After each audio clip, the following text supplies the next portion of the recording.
तुर्की में प्रलय से महाविनाश, 3000 से ज्यादा लोगों की मौत, अभी भी हजारों लोग लापता। कभी तुर्की ने भारत को दिया था धोखा, आज बुरे वक्त में तुर्की के लिए भगवान बन गया हिंदुस्तान। मोदी के आदेश पर भारत की एनडीआरएफ ने संभाला मोर्चा। तुर्की में जो हो रहा क्या वो पहले से तय था?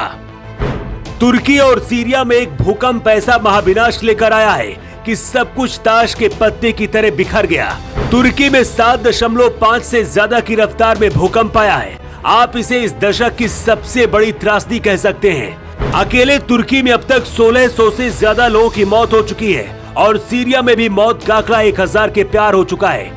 इस भूकंप की वजह से तुर्की में 11,000 से ज्यादा लोग घायल हो गए हैं। 3,000 से ज्यादा लोग अभी भी लापता हैं, जिनको खोजा जा रहा है। ये आंकड़ा भी कितना है और कितना ज्यादा बढ़ेगा, इसका अभी तक कोई अंदाजा नहीं है। तुर्की की आबादी सिर्फ 8 करोड़ है, यानी कि भारत के अंदर तुर्की जैसे 15 से ज्यादा देश बन जाएंगे। बुरे वक्त में तुर्की के लिए सबसे पहले भारत ने मदद का ऐलान किया। पीएम मोदी ने हर तरह से मदद का भरोसा दिया है। भारत की एनडीआरएफ की 2 स्पेशल टीमें तुर्की पहुंच चुकी हैं, यानी कि भारत से ये 200 जवान तुर्की के लोगों को रेस्क्यू कर रहे हैं। कहते मानवता सबसे ऊपर होती है, शायद यही वजह है कि मोदी तुर्की की मदद कर रहे हैं। नहीं तो तुर्की ने हमेशा भारत के साथ धोखा दिया है और भारत के दुश्मनों का साथ दिया है।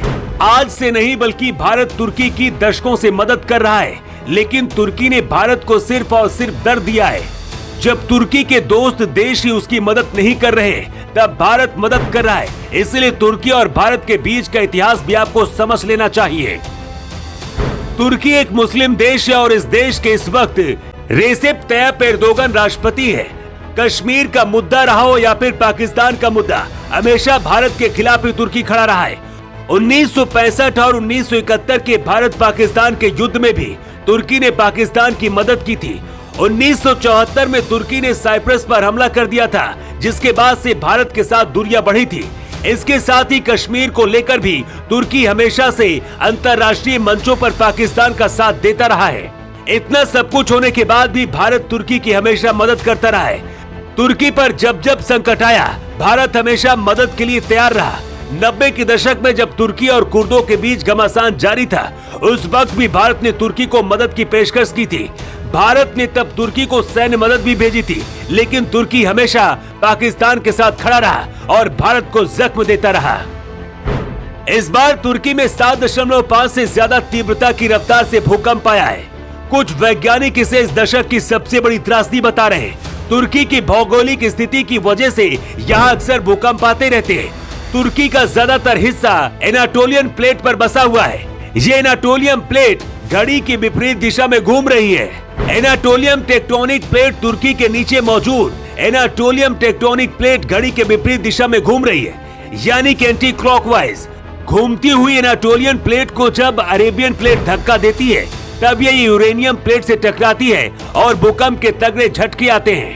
1999 में तुर्की में इतना बड़ा भूकंप आया था कि एक झटके में ही 18,000 से ज्यादा लोगों की मौत हो गई थी। अक्टूबर 2011 में आए भूकंप में 600 से ज्यादा लोगों की तुर्की में मौत हुई थी और अब एक बार फिर से महाविनाश हुआ है। कहते हैं अच्छे और बुरे लोगों की पहचान बुरे वक्त में ही होती है। जो तुर्की कभी भारत का भला नहीं चाहता, आज वही भारत तुर्की के लिए भगवान साबित हो रहा है और मदद कर रहा है। तुर्की के लोग भी इस वक्त भारत से मदद की उम्मीद कर रहे हैं और इधर पीएम मोदी ने खुला आदेश दे दिया है कि इस बुरे वक्त में भारत हर तरह से मदद करने के लिए तैयार है। तुर्की की मदद करके क्या भारत सही कर रहा है? आपकी क्या राय है? कमेंट बॉक्स में लिखकर जरूर बताएं। योगी युग के लिए ब्यूरो रिपोर्ट।